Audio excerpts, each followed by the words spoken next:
ఏదో నేను డబ్బులు ఇచ్చినట్టే ఉంటది.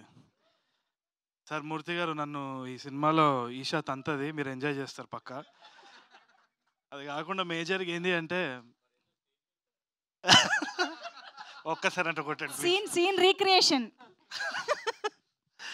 ఓకే. బట్ జెన్యూన్‌గా నాకు ఇదొక ప్యాషనేట్ ప్రాజెక్ట్ అనమాట. చాలా మందికి అదృష్టం ఉండాలి to act and to transport lifes. అంటే ఇప్పుడు బేసిక్ ఒక సినిమా జర్నీ ఎట్లుంటదంటే మనకొక అవకాశం దొరుకుతది. ఇంకో లైఫ్ లివ్ జేయడానికి. అంటే ఆ కల్చర్ అనేది మనకు అర్థమవుతూ ఉంటది. కొత్త మనుషులను కలుస్తాం. డైలాగ్స్ గాని, ఆ క్యారెక్టర్‌లో we start living that character. వాళ్ళ ఇంట్లల్లో వాళ్ళ ఫ్యామిలీ, ఫ్రెండ్స్ అంతా గూడా. సో, ఒక ఆపర్చునిటీ ఇంకో లైఫ్ లివ్ జేయడానికి.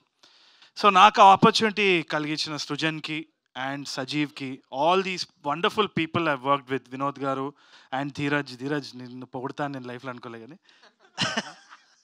నందు, బ్రహ్మాజీ సార్ వస్తే ఆ వైబ్ వేరే ఉంటది. అండ్ తప్పకుండా బ్రహ్మాజీ సార్ అన్నారు గదా! పేరొస్తది ఈషాకి, తరుణ్‌కని. యాక్చువల్లీ ఫస్ట్ బ్రహ్మాజీ గారే టాప్. ఆయనొచ్చినప్పుడు అందరూ విజిల్ కొడతారు.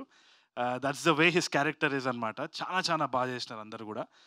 ఒకటేంది అంటే మనం అర్థం చేసుకోవాల్సింది ఏంది అంటే డెఫినెట్‌లీ ఒక కామెంట్ అయితే ఉంది. ఇది రీమేక్ మళ్ళెందుకు చూడాలి అన్నది.